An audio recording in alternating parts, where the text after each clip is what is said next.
por un lado acercando a los distintos agentes que hemos participado en el festival y por otro yo creo también detectando la posición en la que debíamos enmarcarnos, ¿no? Yo creo que en algunas reuniones precedentes lo hemos hablado junto a Eloy, que Torrijos es un pueblo que no se integra en la España vacía, pero sí es capital de una comarca que asume estos retos, ¿no?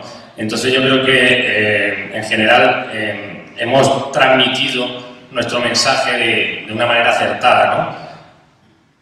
Yo creo que una de las propuestas que tiene que tener un ayuntamiento debe ser la cultura, y este fin de semana yo creo que los torrijeños podemos estar orgullosos. Queremos que la cultura cuente, por eso es el motivo del nombre con doble connotación de Torrijos Cuenta, ¿no?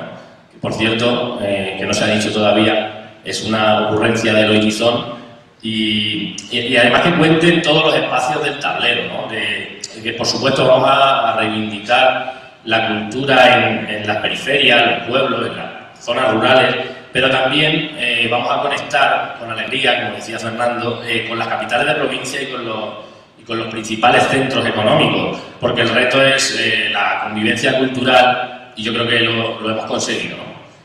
A propósito, hoy contamos con la presencia de dos escritores criados en Torrijos, Rafael Cabanillas a mi derecha, Jesús Carrasco a mi izquierda, que su convocatoria hoy no solo se debe a esta contingencia y al éxito de sus obras, sobre todo en los últimos años, sino también, yo creo, a que resulta que las ambientaciones de sus novelas más celebradas coinciden en atmósferas rurales, aunque las obras sean muy distintas entre sí, ¿no? Precisamente hablando con Rafael en la puerta, me advertía de un paralelismo entre sus biografías a propósito de dos padres escritores y de un contrapunto muy interesante en el que yo no había caído, tengo que confesarlo, y es que si bien Jesús ha desarrollado, estoy pensando en Intemperie, por supuesto, sus tramas en la llanura, Rafael Cabanillas con Quercus, estoy hablando de Quercus, aunque sabéis que hay la trilogía La raya del infinito, incluye otras dos novelas, están situadas en los montes de Toledo, ¿no? Es un contrapunto interesante en el que yo no había caído. Bueno, sin más dilación lo voy a presentar y vamos a conversar. Espero que disfrutéis de este encuentro que creo que es un privilegio, lo primero para mí por estar en el medio de ambos, pero yo creo que también para el público torrijeño de tener dos escritores de una talla espectacular, criados en Torrijos y que hoy estén acompañándonos, ¿no? Rafael Cabanillas ha sido profesor, ha ocupado un cargo público en Castilla-La Mancha, ha publicado más de 10 libros y ha colaborado, entre otras, con la revista National Geographic. En los últimos tiempos, su trilogía En la raya del infinito, iniciada con la novela Quercus, ha tenido una gran repercusión entre lectores y crítica. Además, ha practicado con destreza las otras disciplinas como la fotografía y el documental. Jesús Carrasco fue redactor publicitario hasta que el éxito de Intemperie le permitió dedicarse por completo a la literatura. Aquella novela, publicada en 2013, cosechó casi todos los premios imaginables. Además fue adaptada al cine por Benito Zambrano y al cómic por Javi Rey. Sus siguientes novelas son La tierra que pisamos y Llévame a casa. En primer lugar, yo creo que a la gente le va a interesar saber cómo se producen vuestros primeros contactos con la literatura y de qué modo esto entronca con Torrijos, ¿no? Sería bueno que nos hablarais de personajes fundamentales que seguro algunos miembros del público conocen, y de lugares emplazados en Torrijos donde se ha desarrollado esta aproximación a la literatura que tuvisteis, seguro que de un modo más o menos similar, ¿no? Yo recuerdo que en 2013, cuando vino, yo estaba con Jesús Pino, más o menos donde está sentado ahora, vinimos entusiasmados a ver la presentación de Intemperie con Jesús Carrasco junto a su profesor Juanjo, y se me quedó grabado para siempre que su padre le estimulaba siempre a que no se conformara con referirse a los objetos con términos genéricos, sino que apostara por la precisión. No sé si esto, y de este modo me sirve para darle la palabra, tiene que ver con tu primera aproximación a la literatura, en tanto que el lenguaje fue una preocupación determinante para tu padre, Jesús.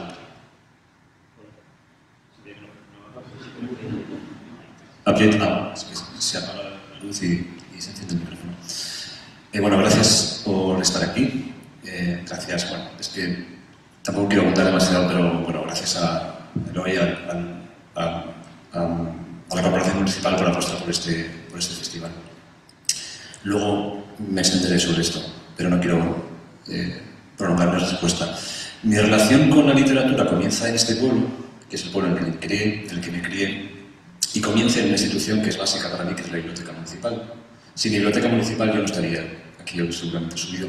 No es la biblioteca que está en este edificio, sino la que estuvo originalmente en la sede de San Francisco, que era una biblioteca muy humilde, muy pequeña, pero que era una biblioteca enorme comparada con el armario que don Juanjo tenía con libros en la villa, en la escuela en la que yo me eduqué, de la que mi padre fue maestro. En ese pequeño armario había muy pocos títulos, y cuando don Juanjo lo abría, pues podíamos tener acceso pues, a esos pocos títulos que eran, pues, sobre todo literatura infantil. Pero yo creo que lo que para mí fue determinante, si hago una arqueología en dónde están mis orígenes como escritor, es en los cuentos de Poe que don Juanjo nos leía. Don Juanjo nos leía cuentos en clase a unos niños pues, de primaria. Y yo creo que esa primera sensación, ese primer contacto con la literatura procede de ese momento y de esa figura de don Juanjo, que fue uno de esos maestros, para mí, como he tenido otros, pero sobre todo don Juanjo en esa etapa de mi vida es clave. Por eso estos días, hablando con Eloy y con los demás participantes en el festival, se me ocurría que era fundamental que para que este festival tenga duración en el tiempo y sobre todo para que sea un festival que el pueblo asuma como propio, es importante, es fundamental que los institutos y los colegios, como ya estáis haciendo, participen y lo hagan suyo. Yo empecé en el colegio, empecé en ese armario, empecé con don Juanjo, un maestro clave que iluminó mi camino como el de otros muchos niños de este pueblo. Y lo siguiente fue la biblioteca, fueron lecturas, también fue mi padre, que era el único lector, sino como una lezna, como una gubia, como lo que fuera un martillo de cofrador, como lo que fuera precisamente cada cosa. Yo creo que eso también me ayudó a entender la profundidad y la potencia del lenguaje, y supongo que todo eso, junto con este primer impulso de don Juanjo y la biblioteca, empezaron a generar mi interés por leer y luego por escribir. Y hasta aquí, hasta el día de hoy, que sigo escribiendo y aquí felizmente subido a este escenario hablando de literatura. Y no te va mal, ¿no? No me va mal. Qué maravilla. Rafael, ¿cómo fue ese impacto en Torrijos? Muy buenos días a todos.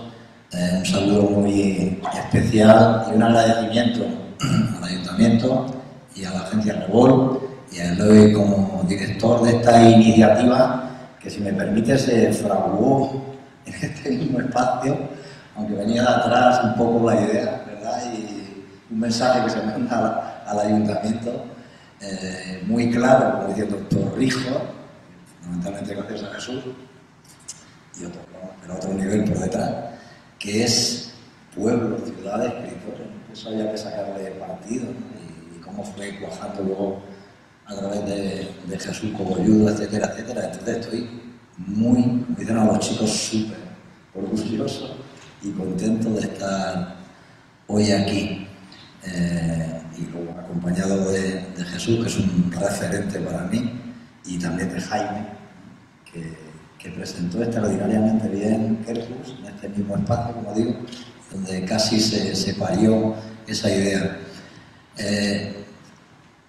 Bueno, sabéis la frase tan repetida de Rilke, ¿no? La verdadera patria es la infancia, ¿no? Y es la que es que volvemos, ¿no? Es decir, te hayas criado donde te hayas criado, a lo largo de tu vida, siempre en tus sueños, en tus pensamientos, está. Entonces, yo es que vuelvo permanentemente a esta puerta maquera. Siempre que hablo aquí en Torrijos, lo digo. Nosotros, es verdad que coincide aquí con Jesús, que no hemos nacido, pero nos hemos criado. Yo, mi abuela Adriana, del Carpio de Tajo, que es donde procede mi madre, somos 6 hermanos, como vosotros, padres maestros, etcétera, orígenes extremeños. Ese paralelismo que tenemos, solo me falta tener el éxito como tú tienes, Jesús. Así que no vamos a ir a volar. Es mi último deseo. Pero estamos empeñados, estamos empeñados. Y mi madre va... Me estoy saliendo un poco de tal, pero perdona. Mi madre, el primer embarazo y parto, ¿dónde va? Con su madre. Y va al Carpiotaje, donde vivió la abuela, a parir allí. Y ahí nos pare a Juan Pablo, a mí y a mi hermana Conchi. Luego ya se afianzó y los otros tres ya son de Torrijos. Pero nos paría allí, enseguida volvíamos a Torrijos, donde mi padre era maestro, 40 y tantos años en el colegio San Gil ayer, que hacíamos la ruta Quercus en los montes de Nueva Estena. Vino un señor y dice, yo fui alumno de tu padre. Dice, perdóname, te estás haciendo conocido, famoso, pero tú eres Rafael, pero tu padre era don Rafael. Me gustó eso, ¿no? Tiene todo el punto... Bueno, pues eso, muy feliz de estar aquí, con todos vosotros, con la familia que está por ahí. Y ya volviendo a tu pregunta, perdona Jaime, fíjate, mi padre maestro y sin embargo una afición para escribir hay que leer, ¿verdad, Jesús? Si no se lee no se puede escribir. Mi afición a la lectura no viene de mi padre, viene de mi madre. Yo tengo una imagen y la reproduzco en algunos de mis libros, que es adolescente, jovencito, ir al dormitorio de mis padres, que está la puerta cerrada, llamar, aguantar unos segundos, no vaya a ser que te encontraras cualquier tercero en la habitación y mi madre leyendo, permanentemente leyendo. Y oír a mi padre decir, apaga ya esa luz que me molesta los ojos. Digo, joder, pero este hombre que bueno, molestaba el humo y decía que apagara la luz de mi madre está leyendo permanentemente y yo veo que ahí hay algo grande, ¿no? En eso, más allá del colegio. Yo soy del colegio San Gil, con mi padre, con don Jesús, que siempre tiene pues esa influencia, por supuesto. Pero la verdadera, y le voy a alegrar a algunos amigos que han venido, en mi literatura es el colegio Montfort. En nuestra época de niños vienen unos curas franceses, ¿sí? Y van por los colegios. A lo mejor esto Jesús no lo sabes porque tú eres más joven, pero iban por los colegios, la escuela Villa, el colegio San Gil, y nos ponían unas diapositivas, que era la mayor tecnología que había en esa época, que no habíamos visto nunca en nuestra vida. Como no habíamos visto el contenido de esa diapositiva, que era chicos jugando al baloncesto, al balón de Uría, aquí, ¿no? Y entonces era muy inteligente. Estos curas era el enganche para decir a los padres, nos llevamos a tu hijo a este colegio, como fuera allí los educamos, porque mira que cosa universidad hacemos. Y muchos chicos de Torrijos fuimos al colegio Montfort, que está en Loeche, en Madrid. Era una odisea, ¿eh? Te largabas ahí en septiembre y ahora volvías hasta Navidad, niños de 9 años. Sí, y han venido algunos compañeros que están por ahí, un saludo muy especial. Bueno, estos curas franceses eran muy avanzados en la cuestión cultural. Y el internado también, claro, tantas horas, pues allí los chicos, entonces teníamos una magnífica biblioteca.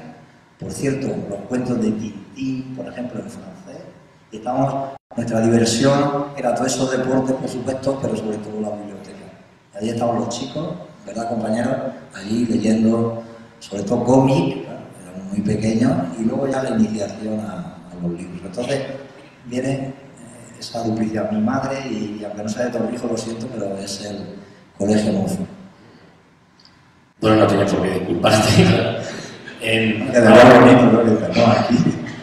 Ahora yo creo que es interesante también conocer de dónde surgen estas historias que nos han apasionado a muchos de los que estamos aquí, y yo creo que siguiendo con Torrijos es pertinente preguntar, aunque lo sabemos, si hay un detonante biográfico o si simplemente corresponde a intereses literarios o lecturas en vuestras obras. Por ejemplo, en Llévame a casa la relación con Torrijos es muy evidente. Me acuerdo que cuando vino Jesús a presentar Intemperie, alguno le afeó que en su biografía no pusiera Torrijos.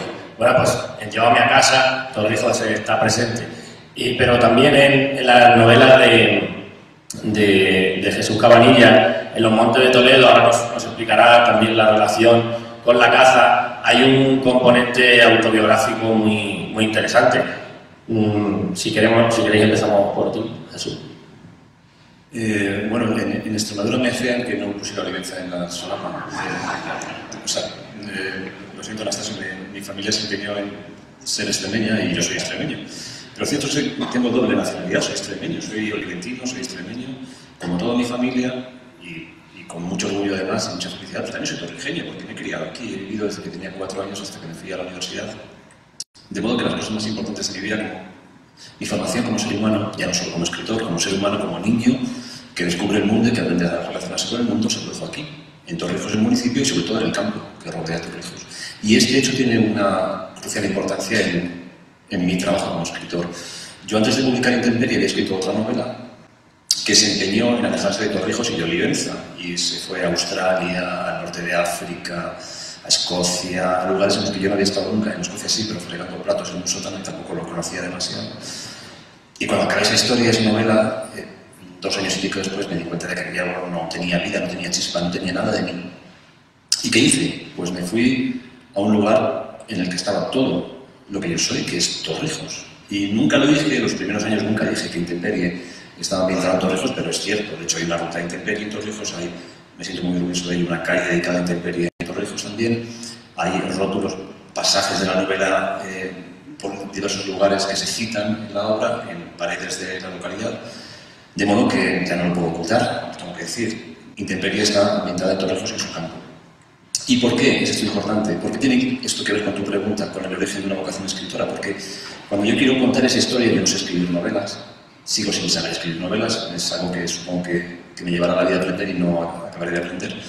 Pero lo cierto es que cuando quise escribir una historia que verdaderamente fuera resonante, que fuera poderosa, que significara algo para mí, me tuve que ir a un lugar que amo, un lugar con el que tengo una relación emocional fuerte. No tengo ninguna relación emocional fuerte ni de ni con Australia. Pero con Torrijos sí. Entonces, si algo tiene esa novela, que es una novela muy sencilla, Intemperie, que es un niño y un señor que transitan por el campo, lo que tiene verdaderamente de fuerte es una relación poderosa con el lugar, con el territorio. Y cualquiera que haga la ruta de Intemperie, que pase por el campo, pues podrá reconocer el castillo de Caudilla, pero ya no solamente eso, los olivos, los espacios, las sombras, el calor del verano, la sequedad, todo eso que hace que Intemperie sea una obra para mí fuerte e importante, tiene que ver con ese territorio. Si me hubiera criado en Olivenza, pues a lo mejor tendría que ver con la dehesa oliventina o con la cercanía de Portugal, pero lo cierto es que es aquí, en este lugar, con sus castillos viejos y abandonados, con Marciense, con los lugares en los que yo he jugado y en los que he aprendido a relacionarme con el mundo, a perseguir perdigones en verano, a subirme a los árboles, a hacer cabañas en las vías de tren, a hacer las cosas que hacíamos los niños de pueblo. Ahí es donde yo me he formado como ser humano y desde luego como escritor. Así que esa relación es clave para mí. No sé si estaría aquí hoy si no hubiera jugado debajo de esos olivos durante tantísimos años. Rafael, ¿de qué manera se revela tu biografía en tus obras? Bueno, yo sí que... es verdad que cuando estás escribiendo, en ocasiones dudas, ¿no?, de poner los topónimos. Yo, por ejemplo, en estas últimas obras, que son muy de la Sierra de los Montes de Toledo, había algún tema escabroso todavía, de la posguerra y tal, y entonces he jugado con la toponimia, ¿sabes? Entonces pongo un nombre que sí que es cierto, pero luego pongo otro falso y lo cambio, y algunos se vuelven un poco locos. Hay un también, y perdonad que cite tanto, del Colegio Montfort, un compañero de otros cursos, que leyó Kerbus y desplegó un mapa sobre la mesa y fue marcando con colores los topónimos, ¿sabes? Y y al final salieron todos esos montes de Toledo, que desde aquí se ven los días claros, y estaba ahí. Pero en relación a Torrijos, yo hablo mucho en mi novela de la feria de Torrijos, y los niños de Torrijos que esperaban la feria con esa ansiedad que ibas a esperar, ¿no? La feria, los Reyes Magos, etc. Y ese proceso que tenía Torrijos de la preparación de la feria en relación a la plaza, esas casetas de madera, tú lo conociste, Jesús, ¿no? Y cómo, es que era una obra de ingeniería y de artesanía, porque se montaban las casetas de madera, todos los tablones, y todos los niños de Torrijos éramos, he visto ese chiste, ¿no?, que hay en España, que estábamos trabajando y luego siempre los observando siempre, pues los observadores éramos los niños de Torrijos, que estábamos allí, venga, con los clavos, hasta que construían como una especie de paraíso de los juguetes, ¿no? Porque luego iban a venir los feriantes, ¿no?, para llenar ahí esas expositores, no sé cómo llamarlo ahora mismo, esas casetas de juguetes, y luego están los niños de Torrijos también paseando permanentemente, dando vueltas hasta elegir el juguete que te iban a regalar tus padres, ¿verdad? Entonces era muy difícil, era muy complicado elegir el juguete. Entonces, menos mal que la feria es larga y pasamos muchos días, hasta el último día ya, elegirlo y te lo compraban. Es decir, es una emoción, ¿no? En ese corazón infantil, ¿no? que cuento a veces esas historias, y siempre cuento también, hablo mucho de la Puerta Marqueda, ¿no? Esta Puerta Marqueda, ¿no? Vivimos ahí, en la casa de mis padres, que cuidan mi hermana María José, aunque ellos ya no estén, gracias hermana. Y este paso siempre, ¿no? Pararme ahí a recoger a mi amigo Baldomerito, ¿sí? Jugar un poco, entretenernos, esto que era aquí en Almacén de Pienso, camino del colegio San Gil, siempre aquí, nuestro vecino gitano, que por cierto vengo de los Montes de Toledo, de Nueva Estela, esta mañana, y al pasar, sé que son ya los hijos, los nietos, pero la misma imagen que hace 50 años, medio siglo, ahí, en esa esquina, me imagino que siguiendo con sus temas de venta, de artesanía, de cuadros, de arte, me ha dado así un flash de volver a mi infancia. Entonces, a veces con nombres, a veces sí, pues lo reproduzco en Balondo, por ejemplo, que es la última de la trilogía, que puse el nombre Balondo, sí que sale Torrijos, con nombre, no sé si lo habéis leído ya algunos, sí que sale Torrijos, ¿no? Bueno, pero ya, yo Balondo no he podido leerla, Rafael, pero ya sabemos que las dos últimas novelas de los autores que están sentados aquí incluyen a Torrijos con su nombre en sus obras. No sabemos si es por lo bien que se porta el alcalde, que a ver cómo no lo pone. A mí cuando me ponga ya una calle ya va a ser la leche, tú. Va a ser, no, que se va a titular Torrijos, ¿no? Directamente. Nadie va a decir, ¿está Torrijos? ¿Se merece la calle o no? Bueno, y por terminar con Torrijos, te imaginas ahora se levanta todo el mundo y se va. No, tenemos que hablar también del género literario, porque me imagino que precisamente el lugar de origen determina que ambos hayáis inclinado vuestras narraciones hacia la ruralidad de un modo tan intenso. Me refiero a que no tendríais por qué haberlo hecho, porque Torrijos, como hemos dicho antes, es un pueblo, pero no deja de ser un pueblo grande, y sin embargo ambos habéis situado vuestras narraciones en la naturaleza, además, más simplemente.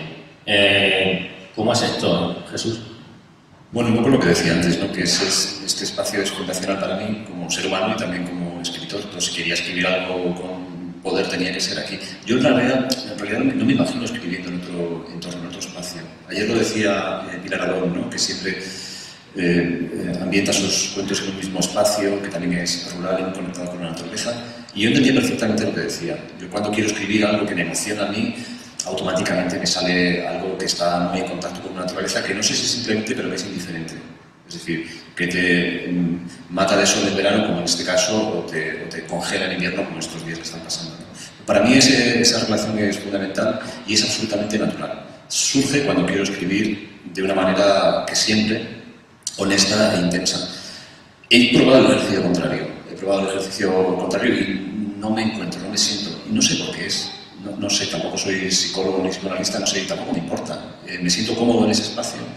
Es un espacio que sigo explorando, al que le queda mucho, porque en realidad el espacio narrativo es una excusa siempre, ¿no? Para que los personajes se desenvuelvan y para que desplieguen sus emociones y sus relaciones y sus conflictos. Entonces, yo encuentro este espacio, Paul Auster encuentra Nueva York como un espacio propicio, o Woody Allen, y no podemos imaginar su narrativa en otro lugar, porque supongo que Paul Auster se crió en Brooklyn y tiene su conocimiento del mundo se corresponde con ese espacio geográfico.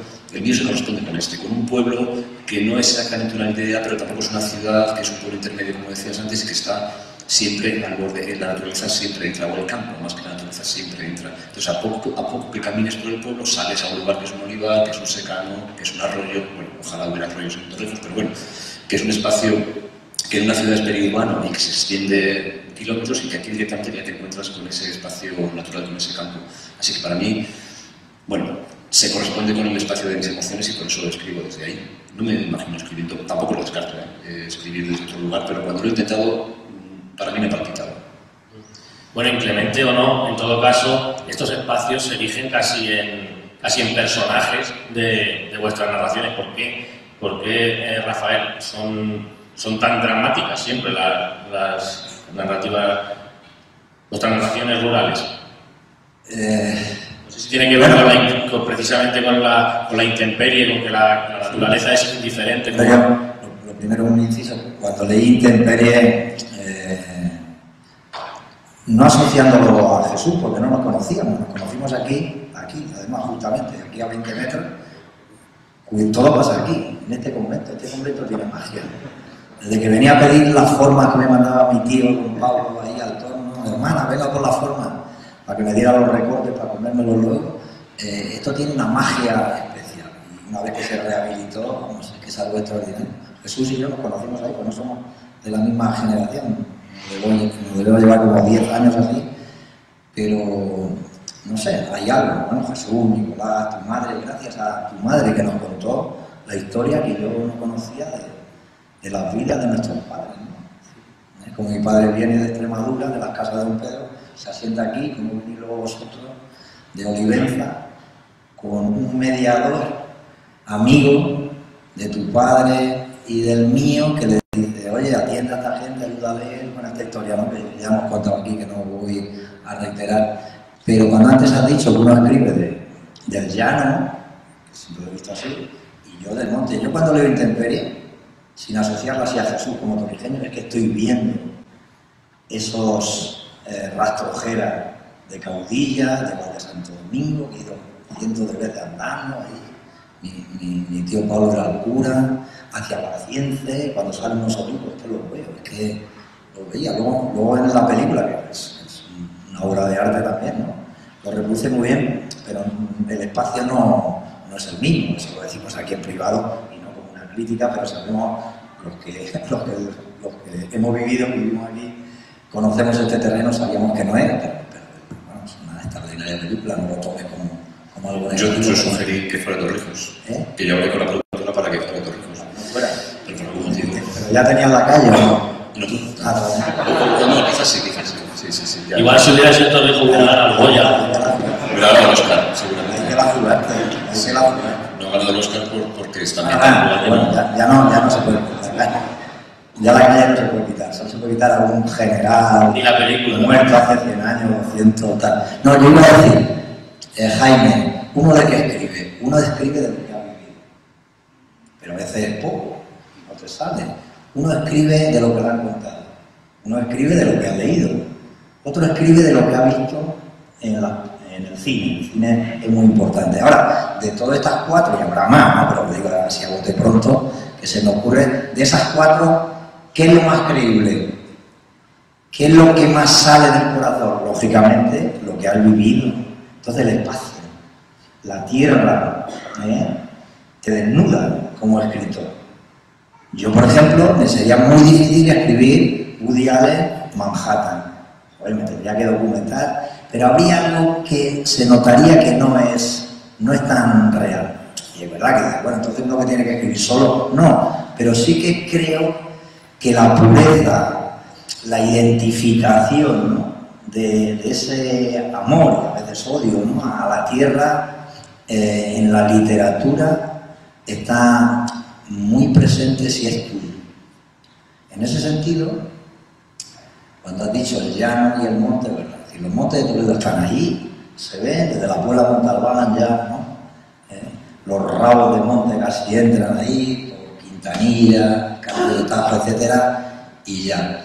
Y creo que lo dije aquel día, fijaos, yo es que además, con la familia Carrasco, tengo otra relación especial con su padre maestro, porque yo hice las prácticas con él. Las prácticas en magisterio en esa época eran muy importantes. Mi padre me dijo 6 hermanos, todos seguidos, nos llevamos un año, no daba de sí la nómina, venga, y a mí me dijo, bueno, sabéis que a mí me llaman Rafita aquí, ¿no? Me dijo, Rafita, tú, fíjate que me gusta a mí la literatura, quería hacer filología hispánica, me dijo, no, Rafita, te aconsejo que hagas magisterio para que te saques el acceso directo. El acceso directo, y perdonad la reiteración, que algunos ya lo saben, se conseguía un porcentaje mínimo, un 10% de alumnos que habían sacado las mejores notas en toda la carrera, ¿verdad? Les regalaban las oposiciones. Pues era estupendo. Llegas allí, haces magisterio, y si eres uno de esos, pues te regalan las oposiciones y a trabajar. Bueno, pues de los 3 años que era la carrera de magisterio, las prácticas contaban medio año. Luego la nota de esas prácticas era muy importante. Yo hago las prácticas con Ricardo, con tu padre, Nicolás, perdón, con Nicolás. Y Nicolás me pone en las prácticas un 10, lo que me ayuda a sacar el acceso directo. Y con ese acceso directo, ¿dónde me mandan? A los Montes de Toledo. Y tengo 19 años. San Pablo de los Montes, Robledo del Buey. Hoy ahora lo miro desde la distancia y digo, si era un niño, bueno, pues un niño para empaparse todavía de ese espacio, de ese terreno.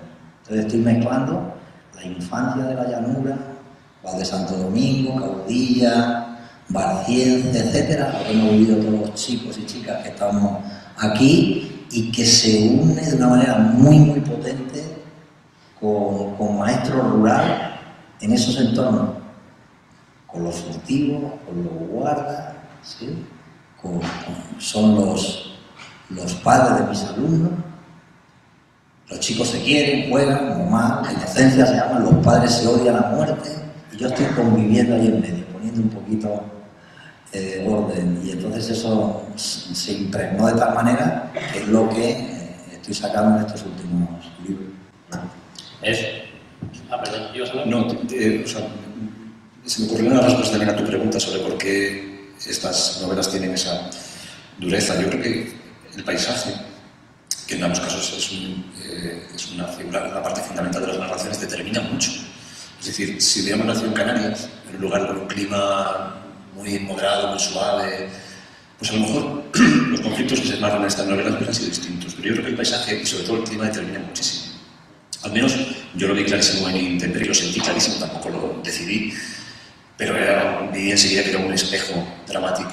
Es decir, que en un lugar en el que el sol hace 48 grados o 42 grados y no tienes una protección, pues digamos, no es un espacio propicio para un conflicto ligero, sino que tiene que suceder algo verdaderamente que se corresponda con esas condiciones.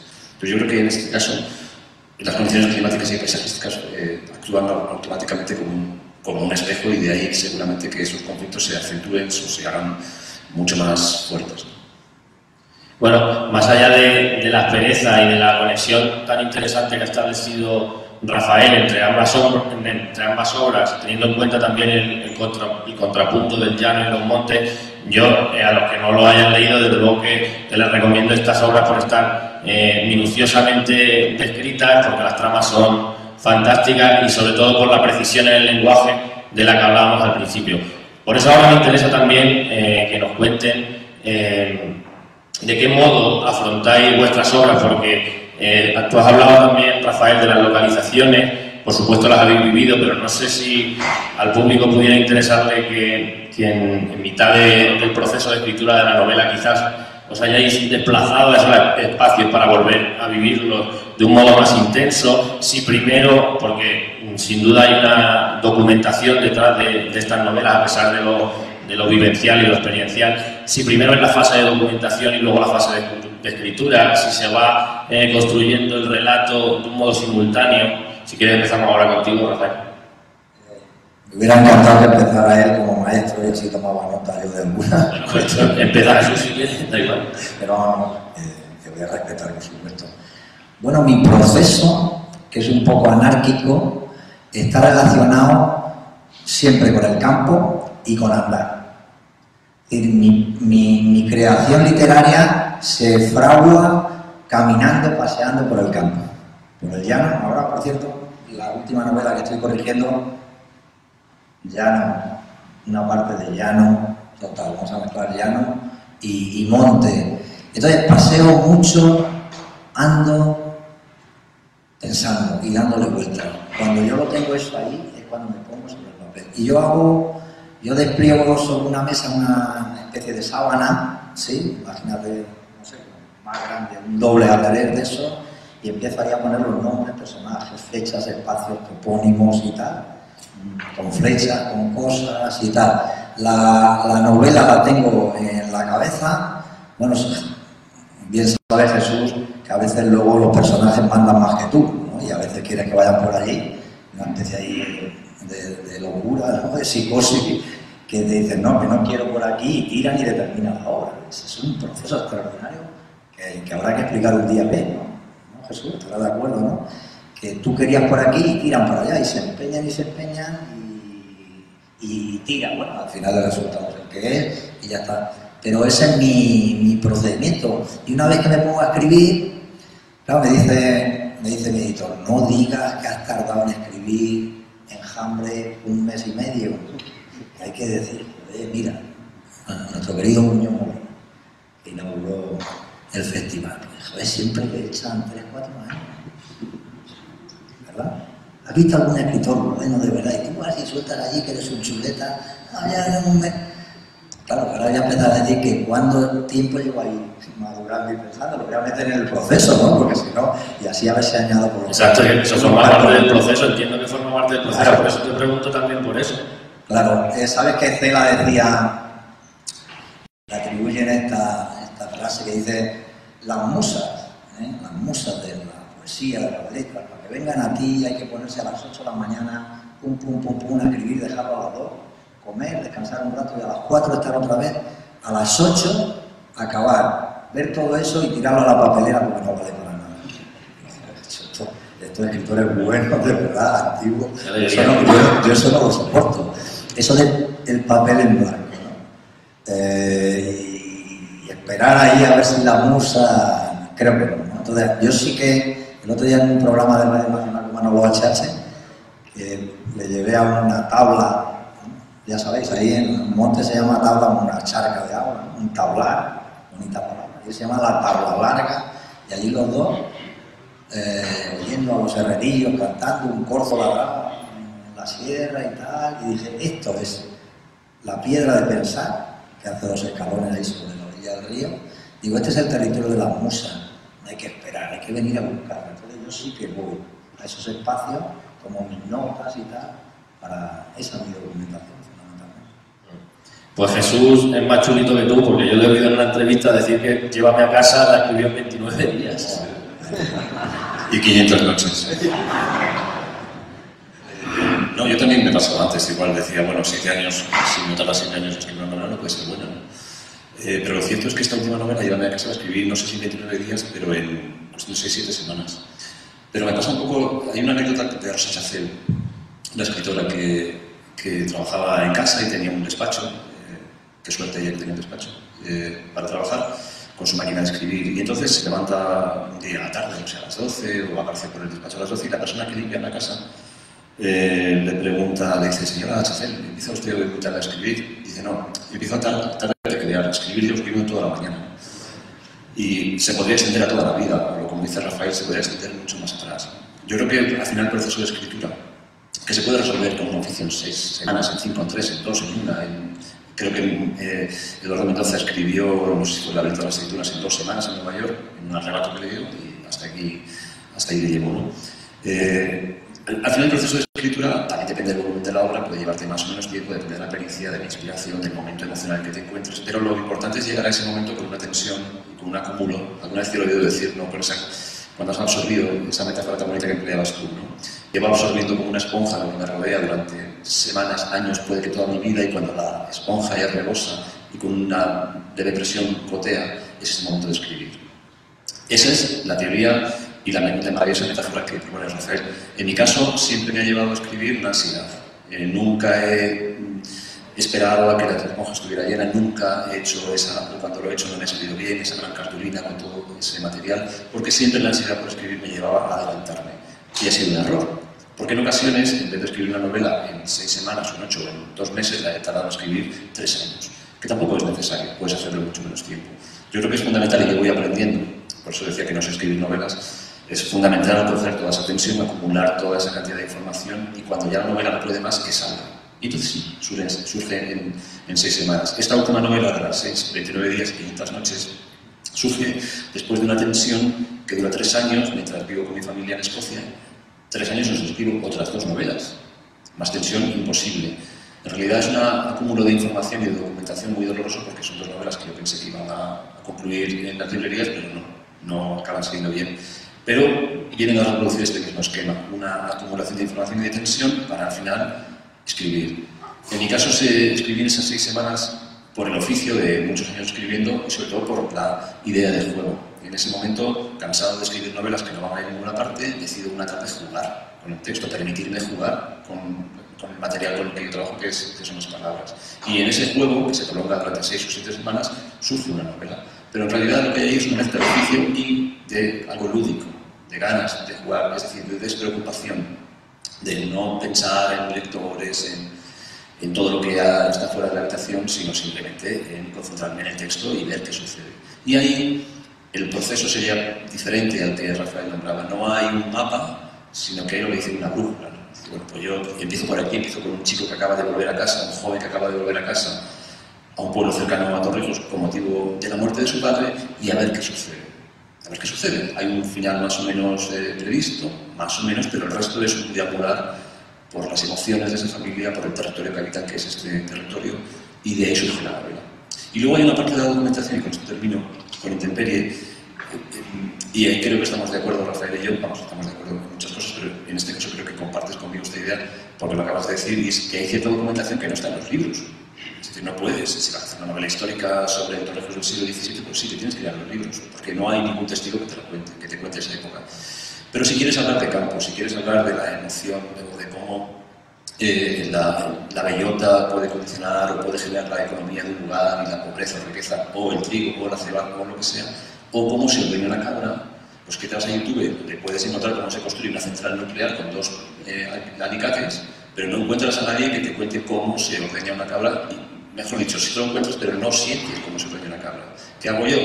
Me voy a un cabrero, busco, o un amigo me busca un cabrero, y te voy con él un par de días a ver cómo trabaja, pero yo no solamente a ver cómo trabaja, o cómo manipula las ubres del animal, yo también lo hice y salí mal parado, sino a ver cómo huele aquello.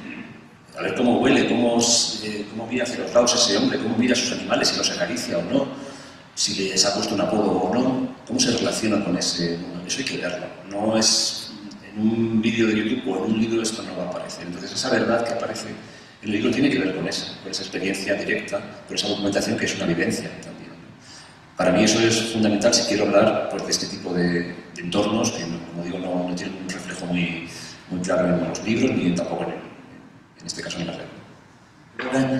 La verdad se hace presente en esa metáfora que digo yo de desnudarte, ¿no? A veces en el tema dramático casi abrirte el corazón y ponerlo ahí sangrante encima de la mesa, ¿no?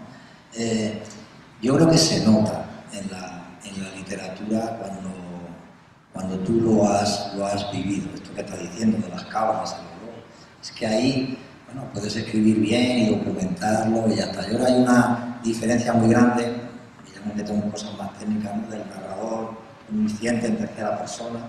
Fijaos que Miguel Delibes, que es un grandísimo maestro extraordinario, en este ambiente que hablamos también, de la literatura rural, por supuesto, antes de que se hablaba de España vacía, aquí ya existía Pascual Duarte y los Santos Inocentes, y El Camino, y La Rata, y existía un Puerto Urraco también, ¿verdad? Aquí, por cierto, extremeño, y Cabanillas uno, ¿no? Los muertos, ¿no?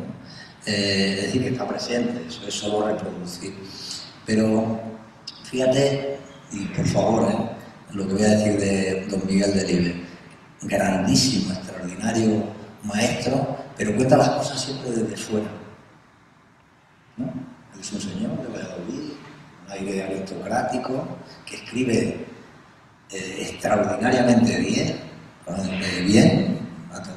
5 o 6 mejores escritores españoles, pero él está siempre un poquito fuera, como al margen, ¿no? La capacidad que tiene escribiendo bien es saber reproducir. Bueno, los que no tenemos esa capacidad, ¿qué podemos hacer? Jaime, meternos dentro, estar ahí, ¿no? para... No lo había pensado nunca de esa forma. Entonces, si tú, claro, yo en la mía, con perdón, y hablar de cómo hablar, de nuestros libros, cuando el furtivo está desollando un mena, ¿sí? Que te salpica la sangre, que al abrir, rajar ese vientre, ¿no? Está ahí caliente, que humea, ¿verdad? Del calor, sale un vaho. Claro, si tú eso estás ahí, lo vives, tal. Si no, ¿cómo lo vas a documentar eso? Lo que tú decías de las ubres de la cabra, que va más allá de las ubres, ¿verdad? Es que te puede saltar unas pulgas de la paja que tiene ahí acumulada el pastor Florencio, que no le ha dado tiempo, tal. Y claro, eso es. Entonces, yo en mi caso he optado por estar ahí muy metido en esos olores, ¿no? Y agarrando, arañando esa tierra. Y sí, lanzo esa idea, quizá por contrarrestar, ¿no? la maestría que no tengo de estos señores. Es decir, bueno, no creo que celan Pascual Duarte cuando le clava la navaja a la mula, ¿os acordáis esa escena tan potente que cela, pero si no, sí que tiene la capacidad de saber contarlo bien para que te lo creas. Creo que el camino sí está escrito en tercera persona, pero estoy pensando en una novela en primera persona de Delibes, Señor de Rojo sobre fondo gris, que no tiene nada que ver con los rural, pero eso sí que es vivencial, de verdad. Sí, eso. No sé si habrá el debate de Delibes, pero desde luego me sirve para ir terminando y preguntarles a los autores por sus referencias, porque Delibes es sin duda una de ellas, pero aprovechando el Festival de Cuento, pues basta que es el género, yo creo, primitivo, ancestral, porque antes que la primera novela se contó un cuento de un modo oral, eso seguro. ¿De qué modo os habéis relacionado con el cuento? Porque ayer también, charlando con Jesús, creo que él empezó escribiendo cuentos, no sé si es el caso de Rafael, pero no solo de qué modo os introdujisteis en el cuento a la hora de ejecutarlo, sino cómo las lecturas os fueron calando. Bueno, yo, antes de contestar a tu pregunta, porque creo que es la última, podría ser, no sé cómo vamos de tiempo. Lo que quiera, tengo que enviarle un mensaje al futuro alcalde de Torrijos. El actual alcalde no está presente. El futuro alcalde de Torrijos no le refiero a la siguiente legislatura, no voy a meter en ese jardín, ya verá. Yo creo que en el jardín ya te están metiendo. El pueblo, no, voy a ser más políticamente correcto, más bien intencionado. No sé quién vendrá, yo me llevo bien con todas las corporaciones que han pasado por el pueblo.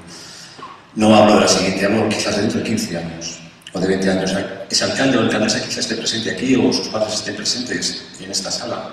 Si son los padres o si sois quien vaya a ser dentro de 15 o 20 años, quizás dentro de 20 años o de 15 años venga a Torrijos un premio Nobel de literatura que ha escrito cuentos. Quizás Torrijos sea una referencia ya no solamente en la comarca y en España, sino en el mundo, porque no son muchos los festivales como este. Desde luego en España es inédito, es el primero. Antes hablabais de cómo la riqueza o cómo las ciudades han ido aglutinando, acaparando, pues toda una concentración de cultura, de poder, de economía, de dinero, de riqueza.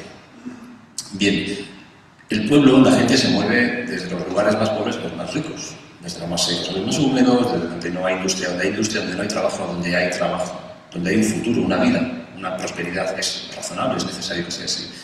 En este momento Torrijos tiene la ocasión de crear una riqueza muy particular, que es este festival. Otras muchas, pero yo voy a ceñirme a este festival. Y quiero darle las gracias a Fernando porque tú y Anastasio sois los, con Eloy y con Arrebuelos y con Rafael, que tiene una importancia clave también aquí, sois quienes estáis dando forma a este primer festival, que es muy valiente, es el principio. Esto va a quedar grabado, quizás dentro de 20 años se escuche lo que estoy diciendo hoy, no quiero ser o parecer tan trascendente, pero bueno. Torrijos está empezando hoy a crear una riqueza que de momento es humilde, que de momento pues tiene con muy buenos niveles y muy buenas intenciones pues un fermento de lo que va a ser. Ojalá dentro de 20 años esto sea una realidad que atraiga, o sea, que sea tan rica, que sea un punto de riqueza que atraiga a los que vienen de las ciudades de Madrid, de Barcelona, pero también de Nueva York, de París, de Londres. Ojalá Torrijos dentro de 20 años, si llegas a pasar, si dentro de 20 años este festival ahí ponen desde primera edición, 20ª edición, seguramente vendrá Isiguro, seguramente vendrá quien será verdaderamente una riqueza para el pueblo, una riqueza que naturalmente va a atraer.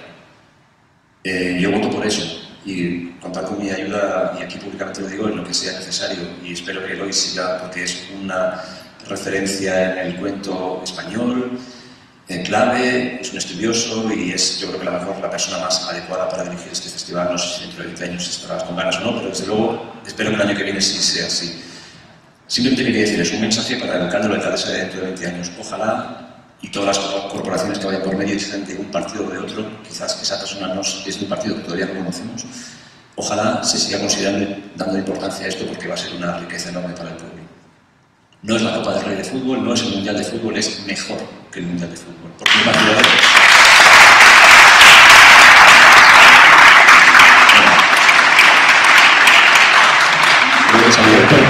nuestro sentimiento chauvinista. Bueno, creo que... Si por la literatura, qué mejor manera, ¿no?, de volverse nacionalista. Claro, he salido bien parado, creo, del asunto, ¿no? Más o menos bien.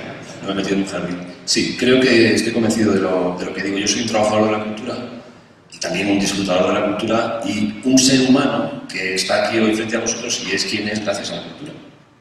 Sin la cultura, sin las letras, sin la palabra, yo no sería quien soy. Puedo ser mejor, puedo ser peor, puedo ser de todo. Desde luego puedo ser más cosas, pero el que soy se debe a ese contacto con la cultura. Yo creo que tampoco voy a extender en la importancia de la cultura.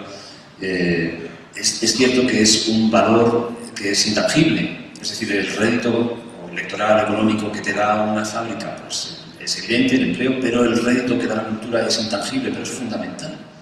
Es esencial para que seamos unas sociedades humanas y dignas. Entonces, hoy en Torrijos se empieza a plantar, estos días se empieza a plantar realmente algo que puede ser muy grande, porque habéis llegado con ventaja, habéis llegado los primeros a una carrera que quizás algún día se indique. Gijón y su Semana Negra, Getafe y su Semana Negra o su Getafe Negro, hay ya ciudades que empiezan a estar asociadas a la literatura de una manera muy decisiva. Torrijos puede estarlo, y hoy es el principio de eso. Entonces, ojalá dentro de 10, 15, 20 años, muchos más, Torrijos sea conocido ya no solamente por lo que es conocido, por sus industrias, por sus jamones, por su palacio, por su historia, sino también por ser un referente cultural. En este caso, ceñido al cuento literario, que bueno, ya veremos en qué, si se crece o no crece, pero bueno, en principio un referente cultural también. Esa es mi idea y mi propósito. Y ahora, ¿respondo a tu pregunta o quieres...? No, bueno, antes de que nos vayamos a otra idea, como estás ahora tratando un tema tan esencial, tan fundamental, bueno, yo también quiero apoyar estas ideas que las has explicado a la perfección. Hasta el pueblo de Torrijos te ha dado un aplauso. Lo quiero ratificar, ¿no? Me ha gustado tu metáfora de la esponja. ¿Era? Bueno, como te va llenando. Torrijos se estaba llenando. Yo no conocía a Jaime, pero di clase a tu tío, ¿no?, al hermano de tu madre y tal. Y bueno, ¿por qué voy siempre a las clases, a la escuela? La esponja se estaba llenando de todas las enseñanzas que nos estaban dando nuestros maestros. Y esa biblioteca, y luego ya una casa de cultura, y esto se iba como empapando hasta que ha salido. Tenía que romper, estaba maduro, ¿no? Y entonces explota con esto. Torrijos cuenta, me parece que es una iniciativa extraordinaria y que se ha sembrado una semilla, ciertamente, pero vaya semilla con Eloy, con Muñoz Molina, con Jesús Carrasco, etcétera, etcétera. Muy bien, un 10. Sí, mira, va a haber elecciones en mayo, que decida el pueblo, vamos, sería una torpeza, quien esté, que no le diera continuidad, no solo continuidad, sino mayor fuerza. De luego, conmigo, vais a contar, como ha dicho Jesús, para tal. Luego estaba la parte esta entrañable, ¿no?, que le dije yo a Jesús Cogolludo, ¿no?, una parte de Torrijos, porque es la esencia, Jaime, tal, los chicos jóvenes que están saliendo, que están escribiendo, de cultura, ¿no?, en un gran periódico a nivel nacional, es decir, algo tiene todo. No sé si fue esa rastrojera. Tú has dicho la climatología, Jesús, algo nos dañó ahí la cabeza, algo nos pasó, por ir a coger los perdigones esos, que vaya a verse persiguiendo a sus perdigones, en mes de julio a las 4 de la tarde, perdona que está aquí tu madre, ¿cómo nos dejabais hacer eso si yo es que vamos? ¿No? Teníais 6 hijos y alguno se quedaba por ahí tieso con el calor de esa siesta, corriendo detrás de los perdigones, ¿verdad? Horrible. Bueno, pues yo creo que algo ahora influyó esa climatología unido a ese secarral de los meses de julio a agosto, que algo nos pasó en la cabeza, Jesús, pero que en positivo ahora sale de esta manera tan brillante, sin despreciar a los autores locales que llevan también años, ¿no? Los Longobardo, los Azúcar, etcétera, ¿eh? No sé si están por aquí, pero bueno, también habría que decir unas palabras sobre ellos, ¿no? Con otro estilo, con otra tal, pero siempre han estado ahí, Julio, Colegio San Gil, Ayuca, profesor en el instituto, etcétera, siempre, ¿verdad? Han estado ahí, hablando y siempre encumbrando el patrimonio local, investigando, ¿no? De nuestra colegiala de Teresa Enríquez, etcétera, etcétera, tiene un valor. Bueno, lo digo para que entendáis esa metáfora, ¿no? De empaparse y que haya reventado. Y ha reventado con este maravilloso festival, con unos nombres, bueno, es que podía estar orgulloso, y a mí es que me emocionaba escuchando a los chicos jóvenes. Es decir, también, bueno, seguiremos muchos años, ¿no? Y vendremos en esos 20 años, que seamos yo por lo menos viejecillo, que ya tengo 63, pero que me vea ahí con una garrota, porque estos jóvenes serán escritores, serán el relevo, ¿sí? Para que Torrijos cuenta, además, con ese diseño, qué bien, el nombre, la imagen del patrimonio de este convento, etcétera, de este Palacio Pedro I. Es decir, que se ha hecho una siembra muy buena en un secarral, pero que si se riega, otra metáfora, perdonad, si se riega, se riega. Y ahí sí que tenéis que estar las autoridades, y tiene que estar la Junta, y tiene que estar las diputaciones, etcétera. Y luego el pueblo de Torrijos apoyando. Claro, si hoy hubiera aquí 4 gatos, pues no diríamos esto, ¿no? Es que no, pero es que en esto que estamos hablando, queridos vecinos, vecinas, amigos, es que está el alma de Torrijos.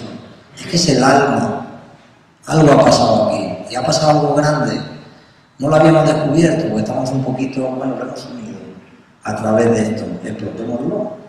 Y es verdad que en los inicios de la novela negra de Gijón, como ha citado, el Getafe, en Semana Negra de Getafe también, bueno, pues lo iniciarían así, o tal, pero ambición para adelante a los vecinos de Torrijos, contarles lo que ha ocurrido aquí hoy, hacerles partícipes, ¿no? Para que sea, sobre todo, además de las autoridades necesarias y demás, que sea el pueblo de Torrijos, la gente de Torrijos, los que se crean esta idea y ayuden a sacarla adelante.